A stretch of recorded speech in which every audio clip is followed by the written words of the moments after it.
Today we'll be making a meal that shows you just how simple, affordable, and delicious paleo for the whole family really can be. Pan-seared chicken, creamy tomato sauce, whipped sweet potatoes, 5-minute rainbow slaw salad, and some superfood chocolate bar for dessert. Stay tuned to the end of today's episode where you'll discover how to win one of my favorite kitchen tools that will help you prep beautiful fresh fruits and veggies in no time flat. I'm your host, Camille Macries, paleo chef, lover of good food and vibrant health. Each week, Camille's Paleo Kitchen brings you special guests, recipes, fun tips and tricks, along with a giveaway of one of my favorite kitchen tools that will leave you inspired and excited to cook at home for you and your family. It's all happening now on Camille's Paleo Kitchen.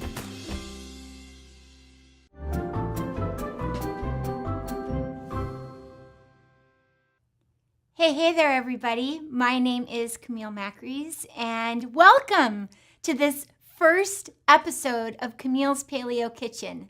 I am so honored to be here with you in your home today.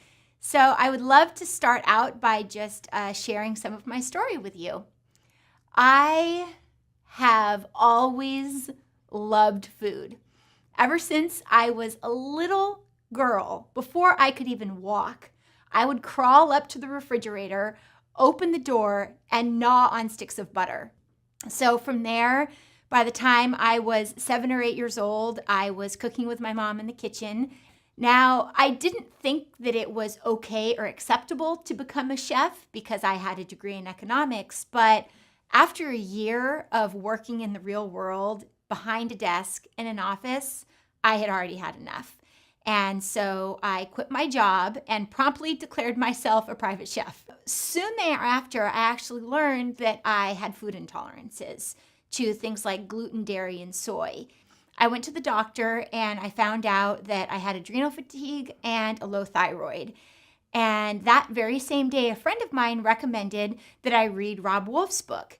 And I literally devoured that book in 2 days. It made so much sense. And so I said, I'll give it a try. And for 4 full days, I ate totally perfectly clean paleo. And I felt like a completely different person in 4 days. The mission of Camille's Paleo Kitchen is to inspire you to get back in the kitchen or even into the kitchen for the first time so that you can begin making the kinds of meals that make you feel really, really good and taste super awesome. So this first recipe is a dark chocolate superfood bark. So let me tell you guys what I got. We have these really nice, these are Enjoy Life mini chocolate chips. I really like these because they don't have some of the weird stuff that other chocolate chips have it. I did the mini chips because they are going to be a lot easier to melt. We also have cacao nibs, some shredded coconut, some sprouted pumpkin seeds, and some goji berries. So the first thing I'm going to do is I'm going to melt these in the microwave in 30-second intervals. So I will be back with my melted chocolate.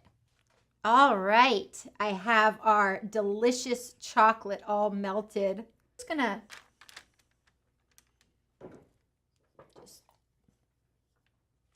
and then I'm just gonna spread it as evenly as possible. Don't gotta get all crazy about it.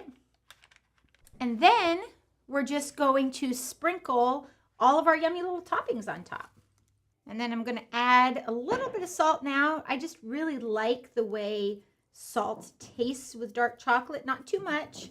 But I'm gonna put it down now just to make sure that it actually gets onto the chocolate. Got my touch of salt.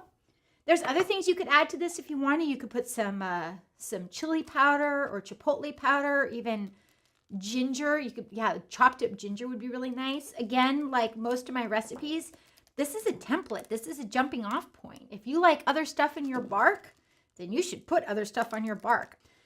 Anyways, there we have our goji berries. Now we have our cacao nibs to make it extra crunchy and chocolatey. And then our dusting of coconut. And there. we have that. So now I'm just going to pop this in the refrigerator for a couple hours until it's fully hardened. And there we have our dark chocolate superfood bark. It is delicious. It is super good for you. It's loaded with antioxidants. It's not going to leave you feeling weird like a glutinous dessert will. And yeah, it's just pretty awesome.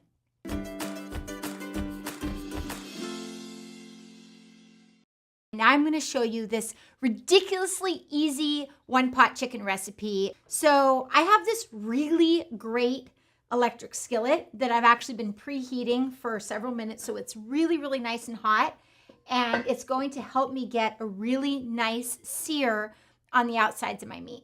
We're going to use a little bit of this coconut spray because this is good at high heat, okay? So I'm just going to give it a little tiny spray. I'm going to add in my chicken. Ooh, you hear that sizzle? You want to keep the lid off. If I was to put the lid on right now, all of the juices would suck back underneath and it wouldn't turn brown. So I will cover it to cook it faster, but first I'm going to get a nice sear. So there's some salt. But so right now, I'm just going to set this aside as it sears and just let it be. And then we're going to start working on our sweet potatoes. Now I'm going to work on my sweet potatoes, 3 to be exact, and that I've already pre-cooked at 350 degrees for about 45 minutes. So I'm just peeling my sweet potatoes. Pretty easy because they're already so soft. You could also, I think you could probably do this with a veggie peeler too. You could scrape it off with your hands. You could scoop it out with a spoon. Whatever suits your pleasure. I'm just going to give them a rough cut. And now give my chicken a flip. Oh my word. Look at that. If that ain't perfect, I don't know what is. It's looking nice and crispy. So I'm actually just going to add all of the rest of the ingredients to my chicken. Touch of butter. You can use ghee, of course, if you don't do well with butter. I'm going to saute up these onions. Just going to give that a second so the onions, we want the onions to be able to be, get sort of roasty and caramely before we add everything else in. It shouldn't take long though because this pan is nice and hot. I'm going to go back and I'm going to show you a really fun, simple way to peel ginger. So I'm just going to take the back of the spoon. I'm just going to run my knife or my spoon down. And I like this better than using something like a veggie peeler because a peeler seems to take away a lot of the valuable ginger pulp. We don't want to do that. Again, I'm just going to give this a bit of a rough cut.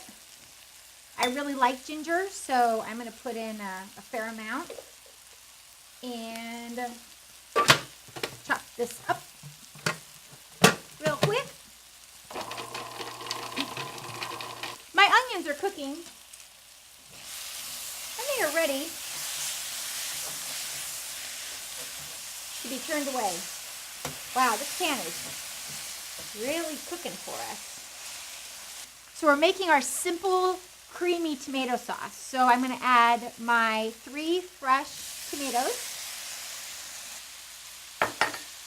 And I have my garlic cloves. So this whole sauce is actually going to be run through a blender. So I'm just going to do these. Actually, I'll give them a little bit of a chop.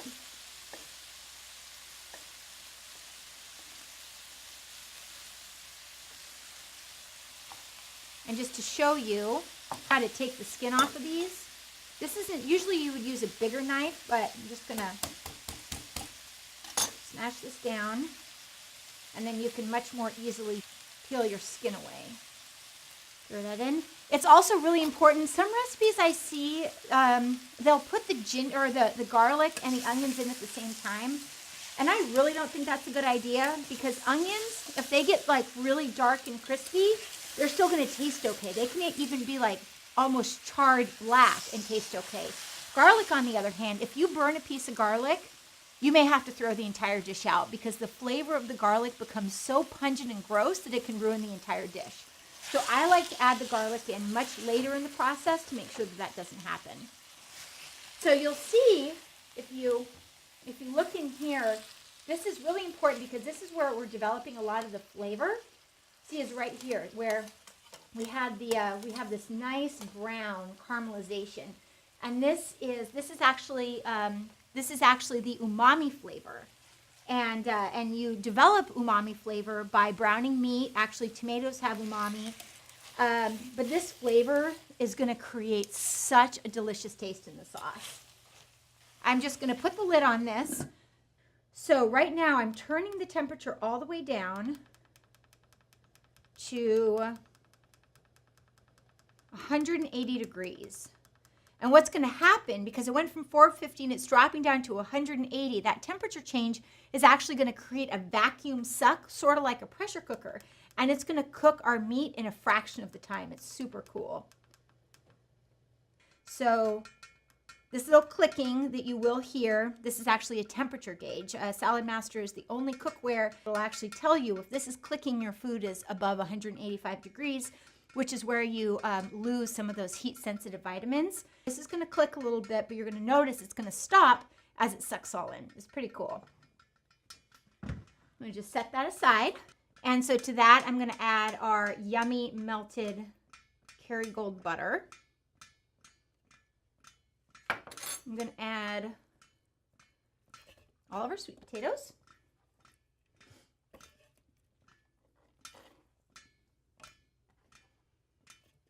I'm not going to stick my fingers back in the salt now that it has yams all over it. But I'm just going to give us a little touch of salt. And a little bit of orange zest. This is just going to be really, really nice. The ginger and the orange, they really, really accentuate the flavors of the sweet potatoes. Now I'm going to take half of the juice. I like to put my hand over this again. If you have a little sieve, you can do it, but I just like to squeeze the juice over my hand, just so that we can capture any seeds. So that should, woo!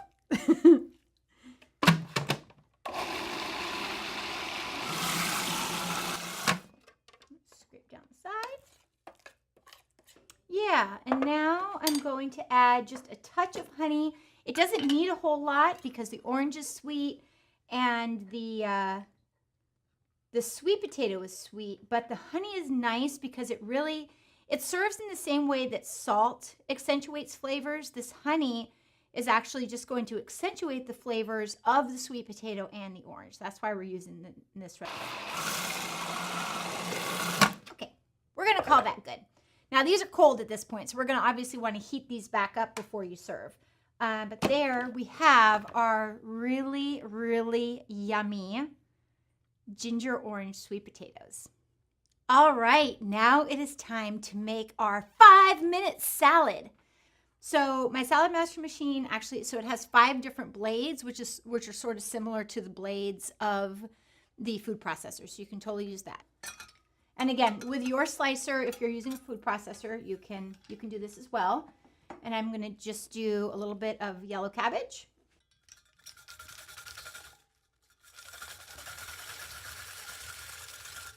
And then I'm going to do some red cabbage. So now I'm putting on this other cone here. And I'm just going to grate up some carrot. And now the thing that's really great about this salad is just all of the diversity with the flavor. So the cabbage is a little bit spicy. Carrots, of course, are crunchy and sweet. The whole salad is crunchy, but I like to add a little bit of apple to it. So we can actually just use the whole apple. So now I just have 4 radishes. And radishes, of course, are spicy. I'm going to pop these in the back and use my little hand guard here. So you saw how I used the hand zester to get the zest off of the orange. I'm actually going to do the zest off of the lemon. So this is actually going to make the salad dressing right now. This lends just really nice brightness having the zest in the salad. You want to make sure that you don't get the white because that's the pith and that's bitter. So I'm just trying to get just the yellow off. And then I've already taken off a lot of the zest of this orange, but let's see if we can get a little bit more. Now I'm just gonna give it a little squeeze. So I'm actually, this now is our really light, simple salad dressing. Touch of salt, touch of pepper. Just get a nice drizzle of olive oil. Oh, I love the salad so much. I can't wait for you to try this at home. Once you get your hands on a food processor or a salad master machine, you're going to be making the salad like every day. And I have a little secret that I'm going to reveal to you. We're actually going to be giving away one of these salad master machines. And I'm going to tell you how you can win it at the end of the episode. So there you have it. There is our 5-minute slaw.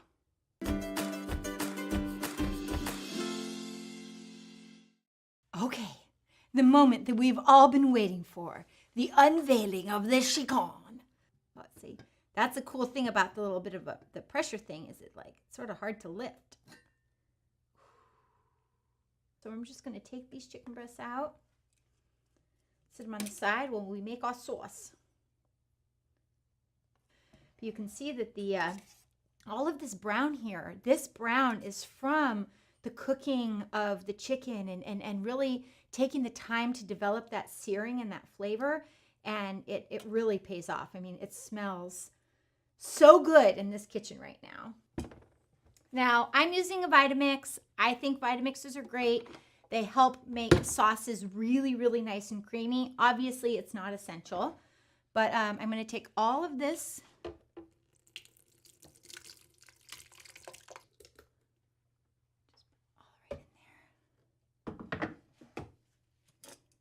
And now, instead of cream, I'm going to do something special. And this is something that I learned back for the 6 weeks that I was a raw vegan years ago.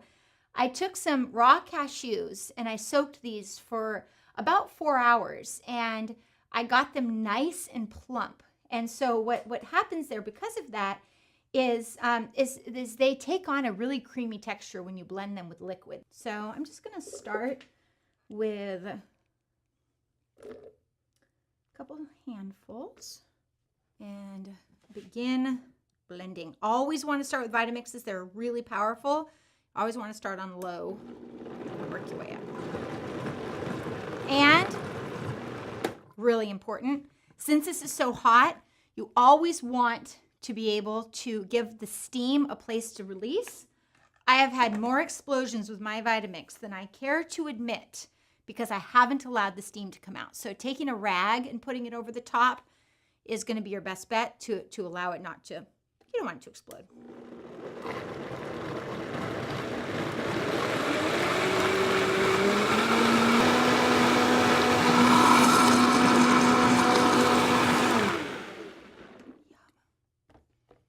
So there you have our delicious cream sauce. I'll show you.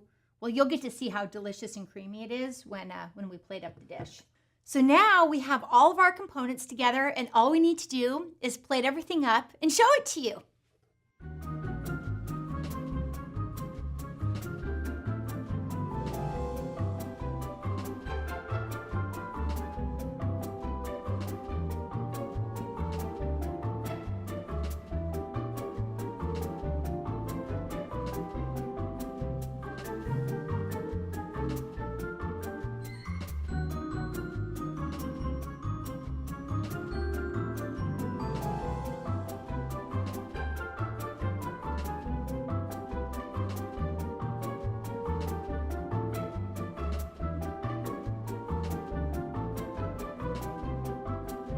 So something that I'm really excited to be able to do in Camille's Paleo Kitchen this season is give away some of my favorite kitchen tools every episode.